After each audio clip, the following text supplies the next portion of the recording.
Bismillahirrahmanirrahim. Assalamualaikum warahmatullahi wabarakatuh. Ananda dan pemirsa semuanya, melalui video ini kita akan melanjutkan belajar kita tentang pendidikan kemuhammadiyahan, masih dengan tema Khitoh Perjuangan Muhammadiyah. Dalam video ini kita akan fokus pada Khitoh Ponorogo 1969 dan Khitoh Ujung Pandang 1971. Bersama saya Miftahul Falah Islami. Namun sebelum ke materi, mari kita awali dulu dengan baca basmalah dan berdoa bersama-sama. Bismillahirrahmanirrahim. Raditu billahi rabba wa bil islami dina wa bi muhammadin nabiyya wa rasula rabbi zidni ilma warzuqni fahma amin. Ya. Sembari kita ingat apa yang sudah kita pelajari sebelumnya, apa sih pengertian dan fungsi Khitoh Muhammadiyah. Nah, khitoh secara bahasa merupakan garis atau langkah. Sedangkan secara istilah, khitoh adalah pedoman, arahan, kebijakan atau langkah-langkah yang dimiliki Persyarikatan Muhammadiyah untuk mewujudkan keyakinan dan cita-cita hidup dan perjuangan Muhammadiyah. Adapun fungsinya adalah sebagai landasan berpikir dan amal usaha setiap pimpinan dan anggota sesuai dengan garis-garis besar perjuangan yang tercantum dalam landasan ideal Persyarikatan Muhammadiyah. Nah, berikut adalah macam-macam khitoh perjuangan Muhammadiyah. Video sebelumnya kita sudah belajar 12 langkah Muhammadiyah. Video selanjutnya Khitoh Palembang tahun 1956 sampai 1959. Sedangkan video ini kita akan membahas tentang Khitoh Ponorogo tahun 1969 dan Khitoh Ujung Pandang tahun 1971. Sedangkan Khitoh Surabaya dan Khitoh Muhammadiyah dalam kehidupan berbangsa dan bernegara akan kita pelajari di video selanjutnya. Sebagaimana yang sudah Bapak sampaikan sebelumnya, indikator video ini adalah kita mampu menerangkan sejarah Khitoh Ponorogo dan Khitoh Ujung Pandang, menyebutkan matan dan isi Khitoh Ponorogo dan Ujung Pandang, dan menyebutkan tujuan Khitoh Ponorogo dan Khitoh Ujung Pandang. Khitoh Ponorogo itu dimulai atau dirumuskan pada tahun 1969. Dirumuskan dan diputuskan pada sidang tanwir di Ponorogo, Jawa Timur. Nah, Khitoh Ponorogo merumuskan sikap Muhammadiyah dalam menghadapi perkembangan politik pada masa pemberontakan G30 SPKI. Khitoh Ponorogo ini pula merupakan penegas peran Muhammadiyah dalam dakwah amar ma'ruf nahi mungkar yang dilakukan melalui jalur politik. Nah, jadi Khitoh Ponorogo ini membahas sikap Muhammadiyah dalam berdakwah melalui jalur politik. Nah, adapun isi atau matan Khitoh Ponorogo itu terbagi menjadi dua bagian. Bagian yang pertama tentang pola dasar perjuangan dan yang kedua adalah program dasar perjuangan.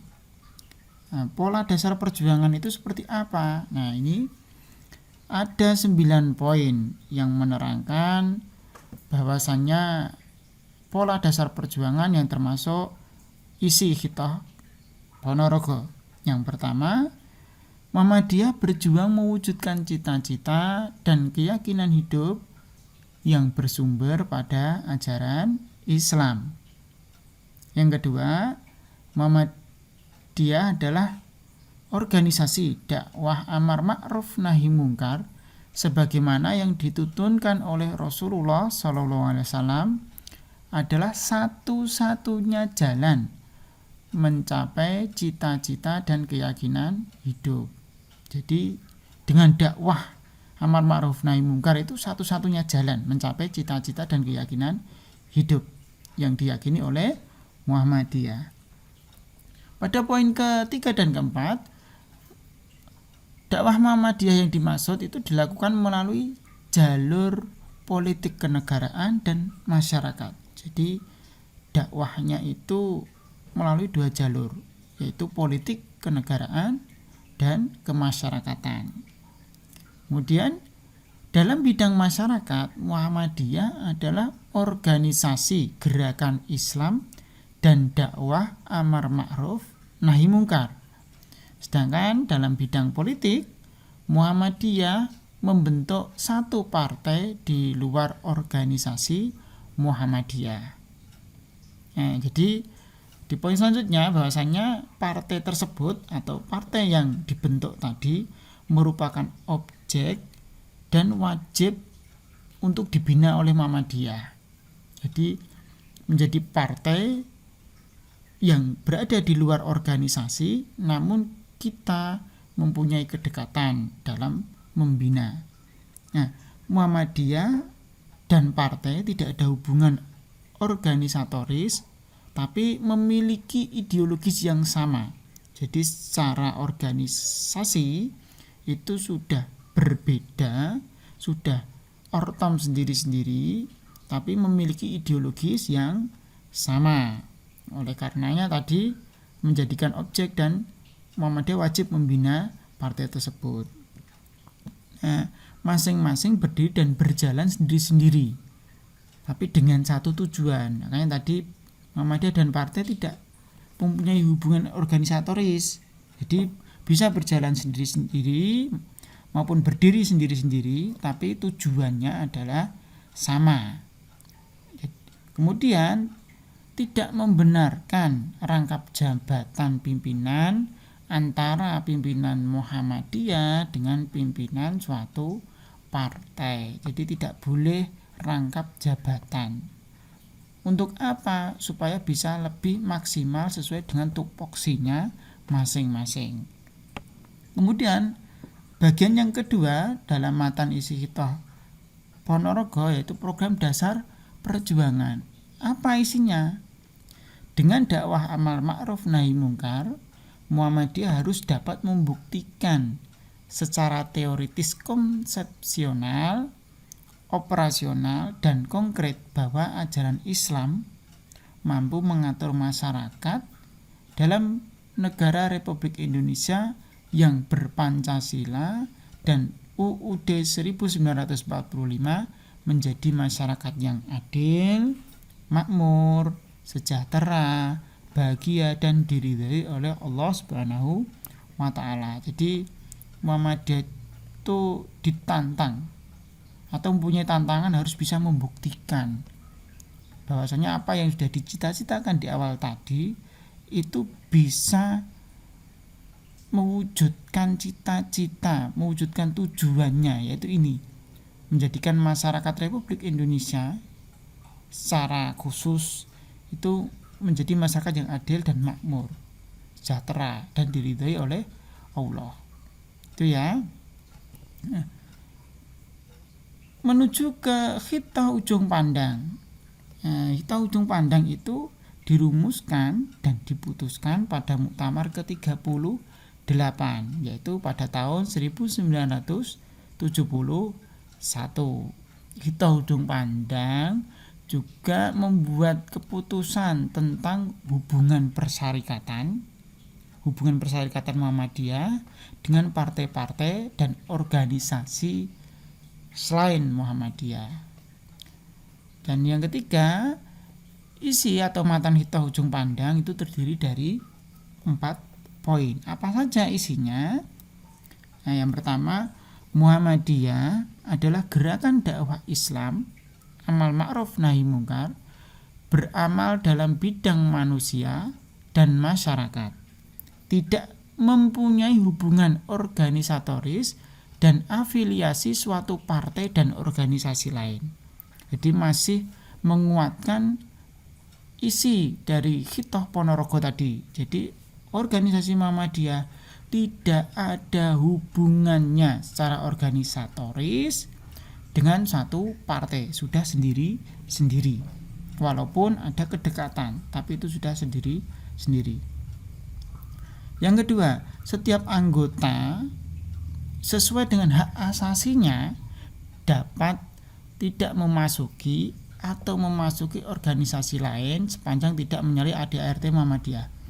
Jadi sesuai hak masing-masing individu itu boleh sih mengikuti organisasi yang lain di luar organisasi Muhammadiyah, atau boleh tidak mengikuti organisasi lain selain Muhammadiyah. Tapi ketika mengikuti sepanjang tidak menyalahi ADART Muhammadiyah. Dan yang ketiga itu memantapkan Muhammadiyah sebagai gerakan dakwah Islam amal ma'ruf nahi munkar secara konstruktif dan positif terhadap Partai Muslimin Indonesia, seperti partai politik dan organisasi lainnya. Jadi pada saat itu ada pembentukan Partai Muslimin Indonesia. Jadi ini adalah untuk memantapkan bahwasanya Muhammadiyah itu ya tetap sebagai gerakan dakwah Islam amal ma'ruf nahi munkar. Jadi tidak terus menjadi organisasi lain atau menjadi partai Muhammadiyah, itu tidak. Jadi tetap menjadi gerakan dakwah Islam. Dan yang keempat yaitu meningkatkan partisipasi Muhammadiyah dalam membangun nasional, mengamanatkan kepada PP Muhammadiyah untuk menggariskan kebijakan dan mengambil langkah dalam pembangunan ekonomi, sosial, dan mental spiritual. Jadi dari Khithah Ujung Pandang ini kita sekarang bisa merasakan jadi semangat yang dibuat oleh pendahulu kita pada masa itu yang dirumuskan dalam Khithah Ujung Pandang ini sudah terlihat saat ini. Dilihat dari apa? Dalam hal ekonomi, Muhammadiyah memiliki banyak sekali amal usaha, memiliki banyak sekali ortom Muhammadiyah yang bergerak dalam bidang ekonomi.